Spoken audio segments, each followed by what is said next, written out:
මොහු අපරාධකාරයෙක් උසාවියට එන්න ඕන බිම දිගේ බඩ ගාගෙන මේම සිංහල ඊලාවෙන් ඇවිත් ඉන්න බෑ.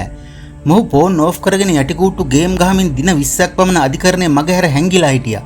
සංවිධානාත්මක අපරාධකරුවන් හැටියට සැලකෙන මාකඳුරේ මදුස් හරක් කටා වැනි අපරාධකරුවන්ටත් නොදෙවෙනි පුද්ගලයෙක් තමයි මොහු. අපයිල්ලූ දේශබන්දුට අතිරේක සොලිසිටර් ජෙනරාල්වරයාගෙන් දැඩි විරෝධයක්. මෙන්න අද සිදු වූ සියල්ලම අකුරක් නෑරම.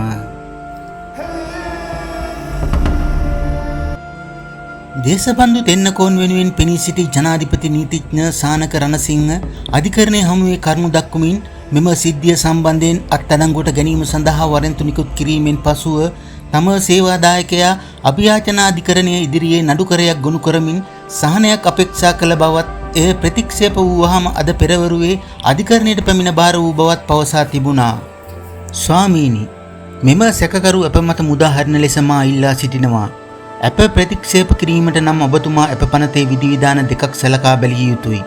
විමර්ශන මගහැර සිටීම හා සාක්ෂිකරුවන්ට බලපෑම් සිදු කිරීම මෙම කරුණු දෙකයි. මේ සැකකරු පොලිස්පතිවරයා වශයෙන් යුක්තිය යනුවෙන් විශාල මෙහෙයුමක් කළා. එහිදී අපරාධ ක්‍රියාවලට සම්බන්ධ විශාල පිරිසක් අත්අඩංගුවටගෙන මේ වන විටත් බන්ධනාගාරගත කර තිබෙනවා. ඉතින් මේ සැකකරු බන්ධනාගාරගත කළහොත් ඔහුගේ ආරක්ෂාව තහවුරු විය යුතුයි. යනුවෙන් සඳහන් කළ ජනාධිපති නීතිඥවරයා තම සේවාදායකයා ඕනෑම කොන්දේසියක් මත අප මත මුදාහරින්නයි ඉල්ලා සිටියා. මෙහිදී විමර්ශනය සිදු කරන අපරාධ පරීක්ෂණ දෙපාර්තමේන්තුව වෙනුවෙන් පෙනී සිටි අතිරේක සොලිසිටර් ජෙනරාල් දිලීප පීරිස් මහතා අධිකරණයේ හමුවේ කරුණු දක්වමින් එම ඉල්ලීමට දැඩිව විරෝධය පළ කර තිබුණා. මොහු අපරාධකරුවෙකු උසාවියට එන්න ඕන බිම දිගේ බඩ ගාගෙන මෙහෙම සිංහල ඊලාවෙන් ඇවිත් ඉන්න බෑ. මොහු ෆෝන් ඕෆ් කරගෙන යටිකූට්ටු ගේම් ගහමින් දින 20ක් පමණ අධිකරණයේ මගහැර හැංගිලා හිටියා. සංවිධානාත්මක අපරාධකරුවන් හැටියට සැලකෙන මාකඳුරේ මදුස් හරක් කටා වැනි අපරාධකරුවන්ටත් නොදෙවෙනි පුද්ගලෙක් තමයි මොහු. ඒ වගේම මොහු හොඳ රංගන ශිල්පියෙක්. ඔහු උසාවියට ආවේ නහය ළඟටම වතුර ගලාගෙන ආවට පස්සේ එයා අද නීතිඥවරුන් වට කරගෙන උසාවියට ඇවිල්ලා ඉන්නවා. ස්වාමිනී, මේක හෝටලයට වෙඩි තැබීමේ දඩුවම නෙවෙයි. මේ කර්මයේ පරිසම් දීමක් හැටියට සඳහන් කරන්න සිද්ධ වෙන්නේ. ditta ධම්ම වේදනීය කර්මය කියන්නේ මොකක්ද කියලා මොහුට අමුතුවෙන් පැහැදිලි කරන්න අවශ්‍ය වෙන්නේ නැහැ. මොකද ඒක දැන් ඔහුගේ අස්පනා පිටම ප්‍රදර්ශනය වෙනවා. කරුමය තමයි ඔහුට මේ ආත්මයේදීම පළ දීලා තියෙන්නේ යනුවෙන් සඳහන් කළා. වැඩිදුරටත් කරුණු දැක්වූ අතිරේක සොලිසිටර් ජෙනරාල්වරයා, ස්වාමීනි, මේ සැකකරු අත්අඩංගුවට ගන්නා ලෙස ඔබතුමා නියෝගයක් නිකුත් කිරීමෙන් පසුව ප්‍රභාකරන් හොයනා වගේ විශාල පොලිස් කණ්ඩායමක් මොහු සොයා මෙහෙයුම් ආරම්භ කළා.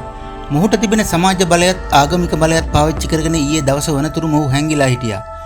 මේ සැකකරු පදිංචිව සිටින ලිපිණිය ලෙස දාලා තිබිච්ච ලිපිණියේ ඉන්නේ හාමුදුරු නමක්.